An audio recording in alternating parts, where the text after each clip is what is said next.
লেখক সুপ্রিয় ভট্টাচার্যের সেলফি। সময় যত এগিয়ে আসছে মাথার মধ্যে নানা চিন্তা ঘুরপাক খাচ্ছে। কাপড় পরতে পরতে ভাবছি, যাকে চিনি না জানি না দেখিওনি পর্যন্ত সে যে কেমন হবে। ওদিকে মা বেরোনোর সময় হয়ে গেছে বলে দুবার তাগাদাও দিয়েছে। এদিকে তাড়াহুড়ো করতে গিয়ে কাপড়ের কাছাটা ছোট হয়ে গেছে বলে আবার সেটা খুলে ঠিকমতো কাছা দিয়ে কাপড়টা কোনো রকমে পরে পাঞ্জাবি গায়ে চাপিয়ে ঘাড় কাত করে সোনার বোতাম পাঞ্জাবির ফুটোতে গলাতে পারছিলাম না বলে বোতাম লাগাতে লাগাতে মার কাছে গিয়ে বললাম, বোতামের ঘরগুলো বড্ড ছোট, লাগাতে পারছি না, তুমি একটু লাগিয়ে দাও তো। মাকে কথাটা বলতেই কান ধরে বললেন, আজ না তোর বিয়ে, এখনও তুই আমাকে বলবি তোর জামার বোতাম লাগিয়ে দিতে?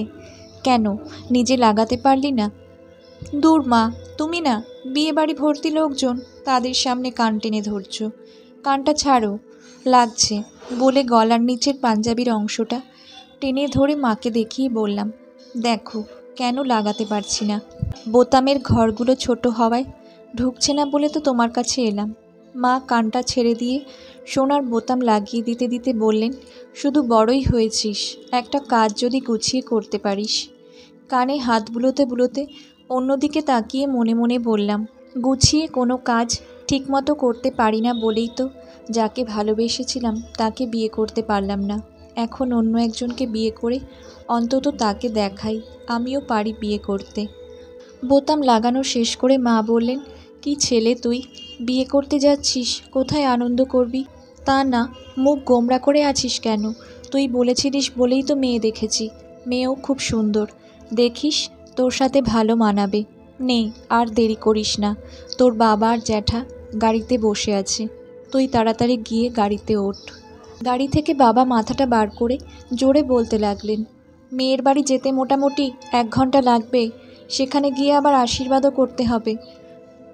মার সাথে পরেও কথা বলতে পারবি, তাড়াতাড়ি চলে আয়, দেরি করিস না।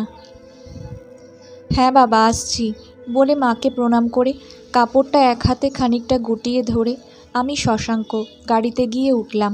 সারাটা রাস্তা বাবা আর জ্যাঠা বৌভাতের দিন কাদের কাদের নিমন্ত্রণ করা হয়েছে, কারা বাদ গেছে, মেনু সব ঠিক আছে কিনা সেই আলোচনায় ব্যস্ত। আমি তখন মনে মনে ভাবছি, আজ কাকে বিয়ে করার কথা ছিল আর কাকে করতে যাচ্ছি। রিনার সাথে 1 বছর ধরে মেলামেশা করার পর যেই সে চাকরিটা পেল, 3 মাসের মধ্যে তার ডেইলি প্যাসেঞ্জার সঙ্গীকে বিয়ে করে বসলো। তারপর থেকে সে আমার আর ফোন ধরতো না।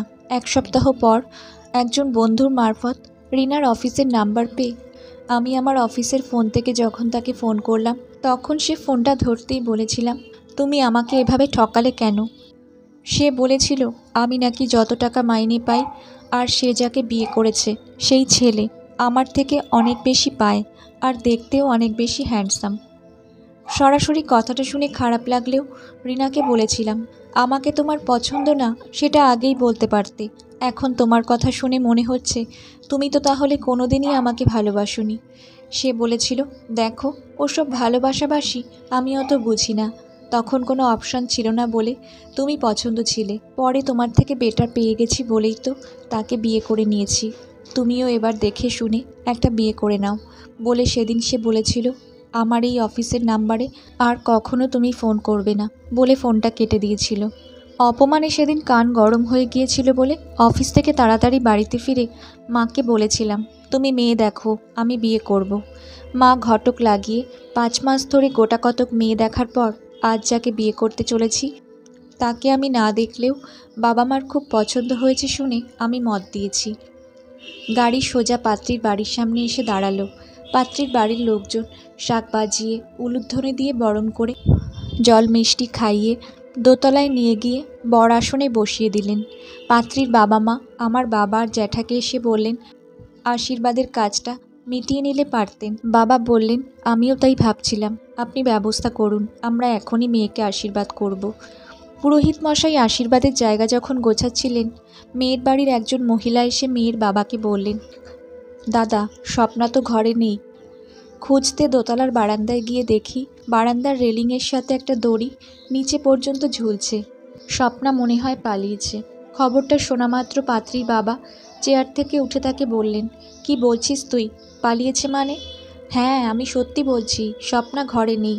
মনে হয় সে পালিয়েছে। পাত্রীর বাবা তাড়াহুড়ো করে মেয়ের ঘরের দিকে ছুটলেন। আমরা সবাই একে অন্যের মুখ চাওয়াচাই করতে লাগলাম। মিনিট তিনেক পর মেয়ের বাবা আর মেয়ে হাসতে হাসতে আশীর্বাদের জায়গায় এসে হাজির হলেন। আমার বাবা আর জ্যাঠা মেয়ে আর তার বাবাকে দেখে স্বস্তির নিঃশ্বাস ফেলে মেয়ের বাবাকে জ্যাঠা জিজ্ঞাসা করলেন, তো কি হয়েছিল বলুন তো? হঠাৎ ওই ভদ্রমহিলা ছুটে এসে মেয়ে পালিয়ে গেছে, কথাটা বললেন কেন? মেয়ের বাবা তখন জ্যাঠাকে বলতে লাগলেন, কিছু মনে করবেন না, আসলে কোনো কিছুই হয়নি। আমার বোনটা ওই রকম, কি দেখতে কি দেখে আগে পিছে চিন্তা না করে স্বপ্নামাকে ঘরে না দেখে বলে ফেলেছে। দড়িটা রেলিংয়ের গায়ে অনেক আগে থেকেই টাঙানো ছিল। নিন, আর দেরি করে লাভ নেই, আশীর্বাদের পর্ব শুরু করুন। বাবা আমাকে বসতে বলে বললেন, আমরা তো ভয় পেয়ে গিয়েছিলাম। মেয়েকে দেখে আমার পছন্দ হয়েছে। এই মেয়ে রিনার থেকেও সুন্দর। সত্যিই বাবা মার পছন্দ আছে। কথাগুলো ভাবতে ভাবতে আবার বর আসনে গিয়ে বসে আশীর্বাদের অনুষ্ঠান দেখতে লাগলাম। আশীর্বাদের পর লক্ষ্য করে দেখলাম কনে মানে স্বপ্না আমার দিকে তাকিয়ে মিটিমিটি হাসতে হাসতে বিয়ের জায়গায় গিয়ে বসছে। তার হাসির কারণ বুঝতে না পেরে খটকা লাগলেও আমিও একটু হাসলাম।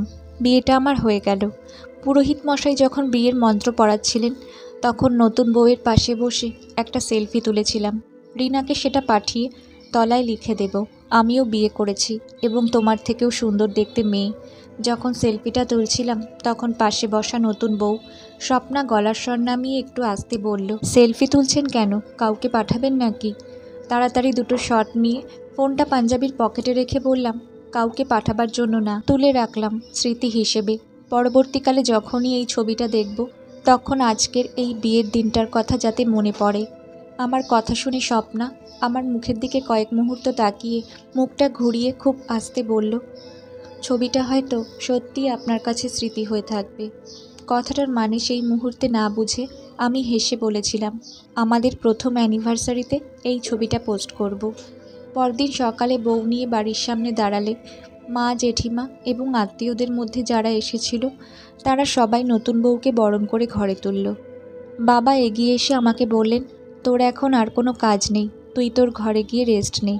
ভুলেও যেন বৌমার আশেপাশে যাবি না। আজ তোদের কাল রাত্রি, একে অন্যের মুখ দেখতে নেই। সারাদিন আত্মীয় স্বজন বন্ধু বান্ধবদের সঙ্গে সময় কাটিয়ে আগের দিন রাত জাগা বলে তাড়াতাড়ি খেয়ে ঘরের দরজা ভেজিয়ে একটা টি শার্ট আর পাজামা পরে ঘুমোচ্ছিলাম। ঘুমের মধ্যেই অনুভব করলাম কেউ একজন হালকা স্পর্শ করে আমাকে ডাকছে। চোখ মেলে একবার দেখে আবার চোখ বন্ধ করে নিয়েছিলাম, কারণ তখন আমি রাত জাগা ঘুমের মধ্যে আচ্ছন্ন ছিলাম। পরক্ষণে আবার সেই স্পর্শের অনুভব হওয়ার সাথে সাথে শুনলাম, এই যে শুনছেন। ভালো করে চোখ মেলে তাকিয়ে দেখলাম স্বপ্না মানে নতুন বউ, সে আমার সামনে চুড়িদার পরে দাঁড়িয়ে আছে। বিছানায় উঠে বসে দরজার দিকে তাকিয়ে দেখলাম দরজাটা ভেজানোই আছে। প্রথমত নতুন বউ সে চুড়িদার পরে আছে দেখে একটু অবাক হয়েই বললাম, আপনি এই ঘরে আর এই অবস্থায় কেন? আজ তো আমাদের কালরা। আমার কথা শেষ হওয়ার আগেই স্বপ্না বলল, সবাই ঘুমোচ্ছে দেখে কাউকে না বলে আমি নিঃশব্দে চলে যেতে পারতাম। তখন হয়তো আপনারা আমাকে খোঁজাখুঁজি করতেন, পুলিশে খবর দিতেন, যাতে অহেতুক আমাকে খোঁজাখুঁজি না করেন। তাই আপনাকে বলতে এলাম, বিয়ের দিন আমি একবার পালাবার চেষ্টা করেও মামার হাতে ধরা পড়ে গিয়েছিলাম, তাই সেদিন আমি আর পালাতে পারিনি। আজ আমার প্রেমিক মানে তন্ময় গাড়ি নিয়ে আপনার বাড়ির মোড়ের মাথায় দাঁড়িয়ে অপেক্ষা করছে। আমাকে যেতে হবে। আপনি আপনার বাবা মাকে বুঝিয়ে বলবেন আমি ডিভোর্স লেটারটা পরে পাঠিয়ে দেব, তবে হয়তো 1 বছরের আগে সেটা কমপ্লিট হবে না।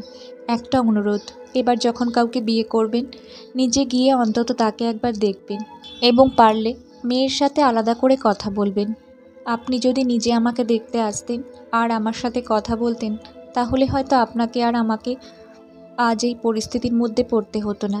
বাবা মা আমার অ্যাফেয়ারের কথা জেনেও আপনার সাথে আমার বিয়ে দিয়েছে, কারণ তন্ময় চাকরি করে না, ছোটোখাটো একটা ব্যবসা করে, যেটা আমার বাবার একদমই পছন্দ না। তন্ময় ছোটোখাটো ব্যবসা করে জেনেও আমি তাকে ভালোবেসেছিলাম। আজ আপনি একটা ভালো চাকরি করেন বলে তাকে ছেড়ে আপনাকে মেনে নেব, সেটা আমার পক্ষে সম্ভব না। বিয়ের আগেই আমি পালাতে পারতাম, কিন্তু আপনার সঙ্গে বিয়ের কথাবার্তা হয়ে যাওয়ার পর থেকে আমাকে পাহারায় রাখা হয়েছিল, তাই আমি কোনোরকম সুযোগ পাইনি। আপনি নিশ্চয়ই কথাগুলো শোনার পর আর আমাকে আটকাবেন না বলে স্বপ্না আরও বলতে লাগলো। তন্ময় আমার হৃদয়ের মধ্যে জায়গা করে বসে আছে, সেখানে অন্য আর কাউকে জায়গা দিতে পারবো না বলে স্বপ্না একটু চুপ করে আবার বলতে লাগলো, আমি জানি আপনার খুব খারাপ লাগবে, তবে দেখবেন পরে আস্তে আস্তে আবার সব ঠিক হয়ে যাবে, ততদিনে আপনি ডিভোর্সটাও পেয়ে যাবেন বলে স্বপ্না দরজা পর্যন্ত গিয়ে আবার ঘুরে দাঁড়িয়ে বলল, কিছু কিছু স্মৃতি থাকা ঠিক না।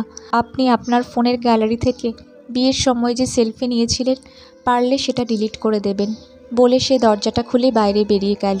রাত জাগা ঘুম আমার পুরোটাই উড়ে গিয়েছিল। এখন বুকের মধ্যে একটা কষ্ট হতে লাগলো। আমি বিছানায় বসে ভাবছি, এই জন্যই কি বিয়ের সময় স্বপ্না মাঝে মাঝে আমার দিকে তাকিয়ে হাসছিল? তাহলে তো তখনই সে বলে দিতে পারত। বিয়ের কাজ সম্পন্ন করার কি দরকার ছিল?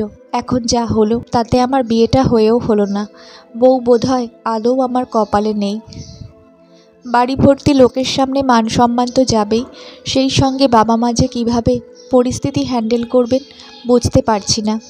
বালিশের পাশ থেকে ফোনটা নিয়ে গ্যালারিতে গিয়ে কাল রাতের তোলা সেলফি দুটো দেখতে দেখতে মনে হলো, যাকে দেখাবো বলে ছবি দুটো তুলেছিলাম তাকে আর দেখানো যাবে না।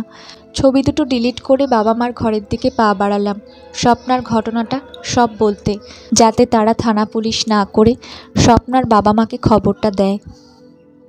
গল্পটা কেমন লাগলো একটা কমেন্ট করে জানাবেন।